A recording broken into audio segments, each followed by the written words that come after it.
ಪ್ರತಿ ಭಾರತೀಯನೂ ಕೂಡ 4.8 ಲಕ್ಷ ರೂಪಾಯಿ ಸಾಲಗಾರ. ದೇಶದಲ್ಲಿ ಎಷ್ಟು ಜನ ವಾಸ ಮಾಡ್ತಾರೋ ಅಂತಹ ಪ್ರತಿಯೊಬ್ಬನ ಮೇಲೂ ಕೂಡ 4.8 ಲಕ್ಷ ರೂಪಾಯಿಗಳ ಸಾಲ ಇದೆ. ದೇಶದ ಪ್ರತಿ ಪ್ರಜೆಯ ಮೇಲೂ ಇರತಕ್ಕಂಥ ಸಾಲದ ಮೊತ್ತ ಇದು.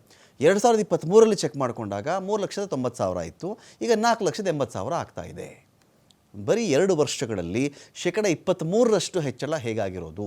ದೇಶದ ಪ್ರತಿ ಪ್ರಜೆಯ ಸಾಲ 90,000 ರೂಪಾಯಿ ಏರಿಕೆ ಆಗಿರೋದಲ್ಲಿ ಭಾರತೀಯ ರಿಸರ್ವ್ ಬ್ಯಾಂಕ್ಗೆ ಕೊಟ್ಟಿರ್ತಕ್ಕಂಥ ಮಾಹಿತಿ. ಅಂದರೆ ಬರ್ತಾ ದೇಶ ಸಾಲದಲ್ಲಿ ಮುಳುಗ್ತಾ ಇರೋದಕ್ಕೆ ಸೂಚನೆನ ಇದು.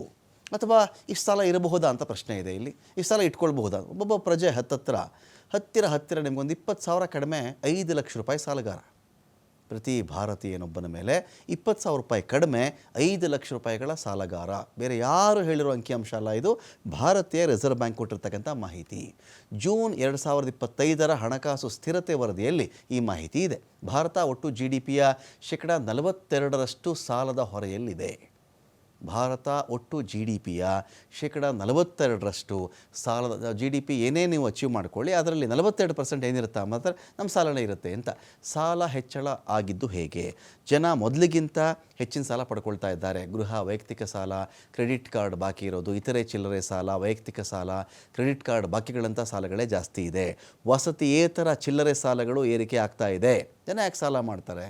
ಅವ್ನಿಗೆ ಆದಾಯ ಇಲ್ಲದೇ ಇರಬೇಕು, ಇಲ್ಲ ಅವನಿಗೆ ಕೆಲಸ ಸಿಗದೇ ಇರಬೇಕು, ಕಷ್ಟ ಇರಬೇಕು. ಇಷ್ಟು ಕಾರಣಗಳಿದ್ದಾಗಲೇ ತಾನೇ ಸಾಲ ಮಾಡೋಕ್ಕೆ ಸಾಧ್ಯ. ವಸತಿಯೇತರ ಚಿಲ್ಲರೆ ಸಾಲಗಳು ಹೆಚ್ಚು ಏರಿಕೆಯಾಗಿದೆ. ಈ ಸಾಲಗಳು ಒಟ್ಟು ದೇಶೀಯ ಸಾಲಗಳಲ್ಲಿ 54.9%. ವಸತಿ ಅಂತ ಬಂದಾಗ ನಿಮಗೆ ನೋಡಿ, ಹೋಮ್ ಲೋನ್ ಆದಾಗ ಏನೋ ಮನೆ ಕಟ್ಟಿದ್ದಾನೆ, ಒಂದು ಸಾಲ ಮಾಡ್ಕೊಂಡಿದ್ದಾನೆ ಅನ್ನೋದು ಬೇರೆ. ಹೇಗಿದ್ರು ಮನೆ ಒಂದು ಅಸೆಟೇ ಅಲ್ವೇನಪ್ಪ, ಇವತ್ತಲ್ಲ ನಾಳೆ ಅದು ಮನೆ ಒಂದು ಒಳ್ಳೆ ಬೆಲೆಗೆ ಹೋಗುತ್ತೆ. ವಸತಿಯೇತರ ಅನ್ನೋದಿದೆಯಲ್ಲ, ಅದು ವಿಚಾರ ಇರತಕ್ಕಂಥದ್ದು. ಮನೆಯೂ ಕಟ್ತಾ ಇಲ್ಲ ಇವನು, ಅವನ ಕಷ್ಟನೂ ಜಾಸ್ತಿ ಆಗಿದೆ ಅಂದಾಗ ಒಂದು ಆದಾಯ ಇಲ್ಲದೆ ಇರಬೇಕು, ಇಲ್ಲ ಉದ್ಯೋಗ ಇಲ್ಲದೆ ಇರಬೇಕು. ಈ ಸಾಲಗಳು ಎಷ್ಟಿದೆಯಪ್ಪ ಅಂದರೆ, ಒಟ್ಟು ದೇಶೀಯ ಸಾಲಗಳಲ್ಲಿ 54.9% ಇದೆ. ವಸತಿ ಸಾಲಗಳ ಪಾಲಿದೆಯಲ್ಲ, ಮನೆಗೋಸ್ಕರ ಮಾಡಿರೋ ಸಾಲ ಬರೀ 23% ಇರೋದದು. ಹೆಚ್ಚಿನವರು ಸಾಲ ಪಡೆದು ಮತ್ತೆ ತೆಗೆದುಕೊಳ್ತಾ ಇದ್ದಾರೆ. ಹೆಚ್ಚಿನವರು ಸಾಲ ಮರುಪಾವತಿ ಮಾಡುವಲ್ಲಿ ಹೆಚ್ಚು ಸಮರ್ಥರಿದ್ದಾರೆ. ಕೋವಿಡ್ ಕಾಲಕ್ಕೆ ಹೋಲಿಸಿದರೆ 2025ರಲ್ಲಿ ಹೆಚ್ಚು ಆಶಾದಾಯಕ ಭಾರತದ ಬಾಹ್ಯ ಸಾಲ ಹೆಚ್ಚು ಆಶಾದಾಯಕವಾಗಿದೆ. ಒಂದು ಡೆವಲಪ್ಮೆಂಟ್ ಅಂತೇಳಿ ಕೋವಿಡ್ ಕಾಲಕ್ಕೆ ಹೋಲಿಸ್ಕೊಂಡ್ರೆ 2020 ಸ್ವಲ್ಪ ಆಶಾದಾಯಕವಾಗಿದೆ ಅಂತ.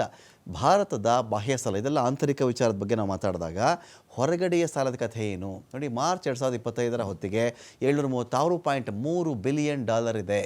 ಕಳೆದ ವರ್ಷಕ್ಕಿಂತ 10% ಹೊರಗಿನ ಸಾಲ ಭಾರತಕ್ಕೆ ಜಾಸ್ತಿಯಾಗಿದೆ.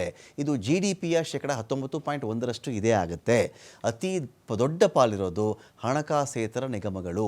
35.5% ಅವುಗಳ ಸಾಲ ಬರ್ತಾ ಇದೆ. ಇಲ್ಲಿ US ಡಾಲರಲ್ಲಿ ತೆಗೆದುಕೊಂಡಂಥ ಸಾಲ ಇದೆಯಲ್ಲ, ಒಟ್ಟು ಬಾಹ್ಯ ಸಾಲದ 54.2% ಇದೇ ಆಗುತ್ತೆ ಅಂತ.